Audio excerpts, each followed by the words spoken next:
Hello and welcome to Vampire the Masquerade Bloodlines. The purpose of this walkthrough is to show you how to get all the experience points and money out of the game possible and end up with a really strong character. But the first thing I want to show you is with the Plus version 8.9, you can go to video and ramp up the resolution to 2560 by 1440. And you have to restart your game and completely get out and restart your game for that to take effect, but it's great. The other thing for visuals is I've turned the gamma up as high as possible, and details and shadow and particles and everything else, so that it makes the best possible picture. So if you have trouble seeing things, just crank the gamma up.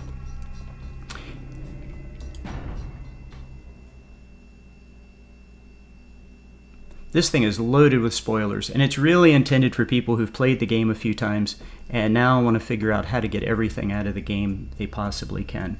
I'm going to play Ventrue because Ventrue faces some unique challenges with blood, not being able to feed off everyone. And I play Ventrue because it's a little bit more challenging than other characters. Some of the games are too easy, like Tremere. Tremere just strolls through the game. The Ventrue has to build up and has to get a lot of experience points and build up defense to be able to win. But at the end of the game, they end up to be a really, really tough character. So we're going to go ahead and do that. I play female because they move a lot faster, and I seem to get in less trouble with the female. Well Educated is an interesting little option here that I think is unique. And that is that with Well Educated, you get these 4 stats to begin the game, and that's really nice. 1 point in computer, finance, investigation, and scholarship. So that's a nice 12-point pop right there, 12 experience points. To be really clear, over here are feats. These are the qualities that influence your gameplay. And the feats are fueled by attributes, abilities, and these are here, attributes and abilities. Let's call these red dots stats. And the stats are bought with experience points.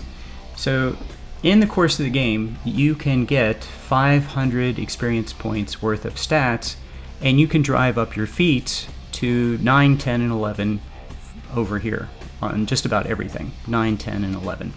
So that's if you pull everything out of the game that can be that's available. But there's a finite amount.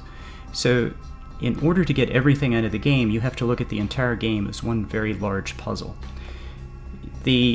Getting everything out of the game starts right here. You can lose 10 or 15 experience points by playing this sheet the wrong way. And by that I mean, for every one of these feats, there are 2 things you have to do. For every one of these stats, each one to the right costs more than the one before. So for attributes, it goes 4, 8, 12, and 16. For abilities, it goes 3, 3, 6, 9, and 12. So when we fill out this sheet, we want to go to the right as far as possible to get as many free experience points as we possibly can. Otherwise, we have to pay for those in the game. And these are real expensive. I'm going to go ahead and play, for example, Charisma, and I'm going to stack that up. It'd be nice to have Appearance or Manipulation, but by stacking it up, I get a 4 and an 8, that's worth 12. If I spread them out, that's only 4 and 4. I will lose 4 experience points if I do that. So I'm going to stack them up. And it turns out that Charisma leads to Persuasion, and Persuasion is one of the most valuable things you can have in the game. Far more valuable than any other of the social attributes. For mental, I go with wits, and the reason is defense. You can either pump up defense or you can buy lots of blood packs. Those are basically your options. I prefer to ramp up defense and stamina so I don't have to buy blood packs. The other thing that you have to do in this game, and this applies to attributes, is you never play a stat where you will get that same stat later for free. So you can throw almost all of these. You get 6 of these you get to play, and you can throw almost all of these away and make them worth 0 if you don't play these correctly. And so you have to be aware of what you're going to get in the game for free. So I want Brawl, even though there's only one fist fight in the game for me. But I can't play the second one here because I get that for free. I'm going to get that from Nines. I'm going to get these 2 from a book, and I know that, so I don't want to put anything in Dodge. And I'm going to play the second one here. I'm not going to put anything in the game in Subterfuge or appearance, because seduction just doesn't do anything for you in the game. Intimidation, however, gets you extra money in Santa Monica, so that pays off. We get firearms for free. We don't need melee until after we get the axe in Santa Monica, but we do need security right away. In the Plus patch, you get to skip the introduction. That's this box. In the basic game, you have to now watch the introduction, so we're going to skip that.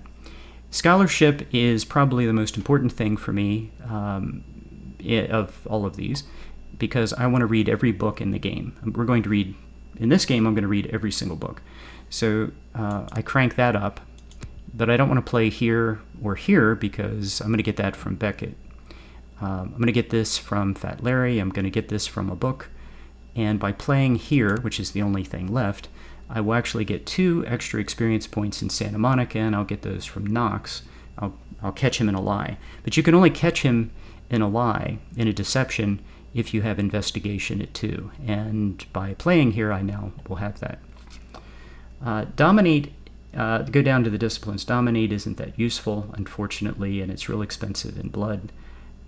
You don't get suicide, which is kind of neat, until pretty late in the game, and by then suicide doesn't work on anyone you need it or want it to work on, and the characters it does work on, you can kill those guys with an axe. So I think Dominate is pretty useless in the game. It should be really useful, but it doesn't play that way.